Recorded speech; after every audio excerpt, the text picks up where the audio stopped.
जय श्री कृष्ण दोस्तों, स्वागत है आप सभी का ज्ञान पूरब चैनल में। साथियों, आज की जो कहानी हम आप लोगों के सामने लेकर प्रस्तुत कर रहे हैं वह कहानी बहुत ही ज्ञानवर्धक है।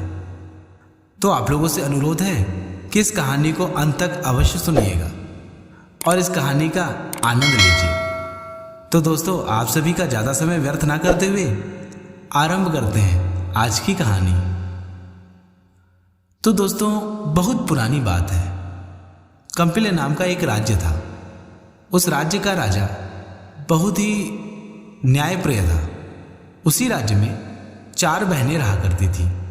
भूख, प्यास, निद्रा और आशा, चारों में आपस में बड़ा ही प्रेम रहता था। लेकिन एक दिन किसी बात को लेकर चारों में झगड़ा हो गया। झगड़े का विषय यह था कि सबसे बड़ा कौन है। भूख का कहना था कि मैं सबसे बड़ी हूं। प्यास का भी कहना था कि मैं ही सबसे बड़ी हूं। निद्रा भी यही कह रही थी कि सबसे बड़ी तो मैं ही हूं। और आशा ने भी कहा कि मैं सबसे बड़ी हूं।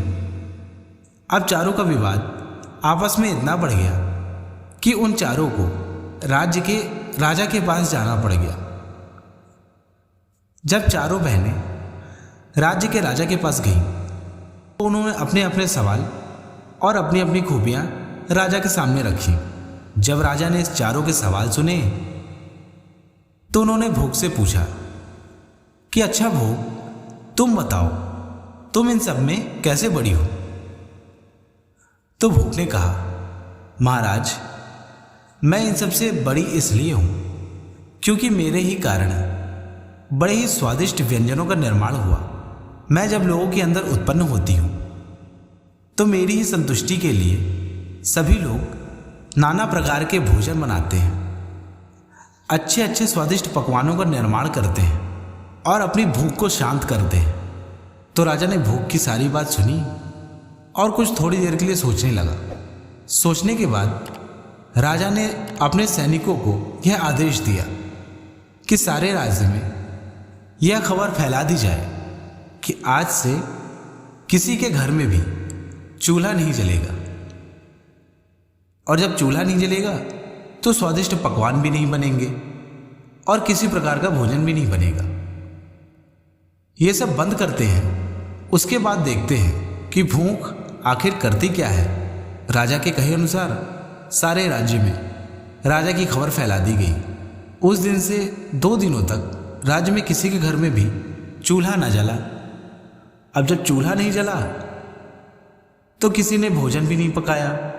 इन सब से विचलित होकर भूख को अपने स्वभाव के कारण बहुत ही भूख लगने लगी और भूख से वह इतना तड़प गई कि उसे 4 दिन पुरानी बासी रोटी मिल गई और वह उसे ही खाने लगी। भूख का ऐसा व्यवहार प्यास ने देख लिया और वह तुरंत ही राजा के पास दौड़ी दौड़ी गई और राजा से उसने कहा कि महाराज, भूख तो हार गई।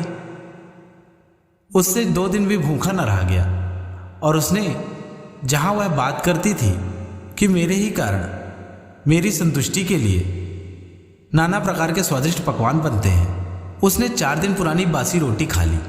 इसका मतलब यह है कि भूख तो हार गई। अब तो मैं ही श्रेष्ठ हुई सबसे। राजा ने प्यास की सारी बात सुनी और प्यास से उन्होंने कहा, अच्छा चलो, अब तुम बताओ, तुम किस प्रकार श्रेष्ठ हो। तो प्यास ने कहा, महाराज, मैं तो लोगों के जीवन का ऐसा अभिन्न हिस्सा हूं कि अगर मैं ना हूं तो लोगों की मृत्यु हो जाए। मेरे ही कारण नदी, तालाबों, कूपों का निर्माण होता है। मैं अगर किसी के अंदर न रहूं तो वह मूर्छित होकर गिर जाएगा। मेरा अस्तित्व तो कभी नहीं खत्म होगा। राजा ने प्यास की सारी बात सुनी और फिर से सारे राज्य में यह ऐलान करवा दिया कि आज से कोई भी नदी, तालाब, कूपों में नहीं जाएगा और ना ही इन सब का निर्माण होगा।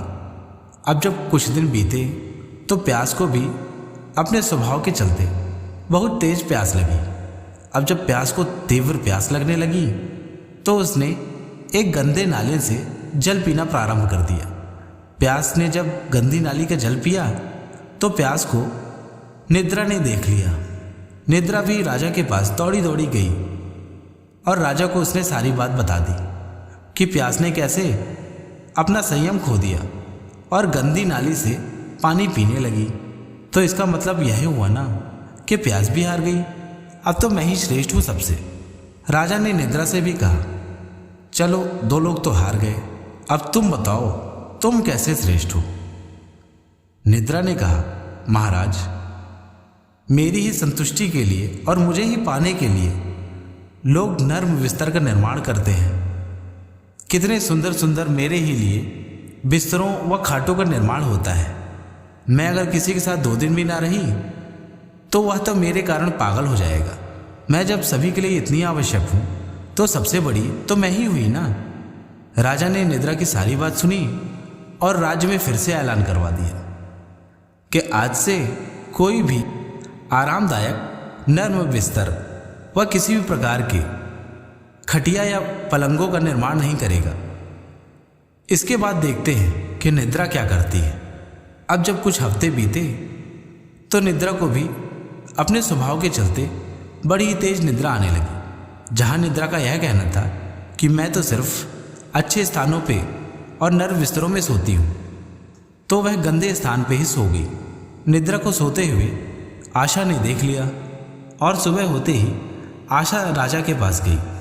आशा ने राजा को सारी बात बताई कि किस प्रकार अपने आप को सर्वश्रेष्ठ बताने वाली निद्रा भी गंदे स्थान पर जाकर सो गई, किंतु उसने अपनी कोई बड़ी बड़ाई नहीं बताई। राजा ने फिर भी उससे पूछा कि चलो अब तुम ही बची हो, अब तुम ही बताओ कि तुम इन सब से कैसे श्रेष्ठ हो। आशा ने राजा से कहा, राजन, मेरे ही कारण सभी लोग अपने अपने कामों में जाते हैं और मेरे ही कारण अपने जीवन से लोग कई सारी उम्मीदें रखते हैं। मैं तो लोगों के लिए बहुत ही आवश्यक हूँ। मेरे ही कारण अच्छा जीवन पाने के लिए लोग दिन रात मेहनत करते रहते हैं। मैं उनकी जीवन की ज्योति हूँ। तो राजा ने आशा की सारी बात सुनी और सारे राज्य में फिर से ऐलान करवा दिया, आज के बाद से राज्य का कोई भी व्यक्ति कोई भी काम नहीं करेगा, वह आराम से बैठा रहेगा। इसके बाद देखते हैं कि आशा क्या करती है। जब कई दिन बीत गए तो आशा को भी आश लगना आरंभ हो गया। आशा सारे नगर में भटकती रही, किंतु राजा के आदेश अनुसार कोई भी व्यक्ति किसी प्रकार का काम नहीं कर रहा था, जिसके कारण आशा किसी के घर पे भी नहीं जा पा रही थी। किंतु अंधेरी रात में आशा के एक घर के अंदर एक आदमी दिखाई दिया जो एक दिए की रोशनी में अपना काम कर रहा था। आशा उसके पास पहुंची और जाकर वहीं पर ठहर गई। जब रात का दूसरा पहर बीता तो आशा के वहां पे रहने के कारण उस आदमी का जो दिया था वह सोने का हो गया और उस आदमी का घर जो पहले खंडहर की तरह था वो देखते ही देखते महल में बदल गया। अब यह बात जब सारे नगर में फैली कि किस प्रकार एक आदमी का दिया सोने का हो गया और उसका सारा घर एक महल में बदल गया, फिर राजा ने आशा को अपने पास बुलवाया और राजा ने आशा से कहा कि आखिर तुमने ऐसा किया क्या कि उस आदमी की रातों रात जीवन चमक गया। आशा ने कहा, महाराज, यही तो मेरा गुण है कि मैं जिसके पास भी होती हूँ वह निरंतर मेहनत करता रहता है और निरंतर मेहनत करते हुए ही अपने जीवन की सारी ऊंचाइयों को पा लेता है। मुझे पाने के लिए पहले एक ध्येय निश्चित करना पड़ता है और मुझे साथ में रख के उस ध्येय तक चलना पड़ता है। और मैं भी कभी किसी का हाथ नहीं छोड़ती, क्योंकि कितनी भी काली अंधेरी रात हो, एक आशा का दिया अगर जल रहा है तो आशा का दिया जलाने वाला कभी भी हार नहीं सकता, वह कभी भी असफल नहीं हो सकता। तो राजा ने बड़े ही उत्साह के साथ कहा कि मान गए आशा, वाकई में तुम इन सबसे श्रेष्ठ हो, आखिर सबसे बड़ी तुम ही हो। तो मित्रों, आज की कहानी बस इतनी ही।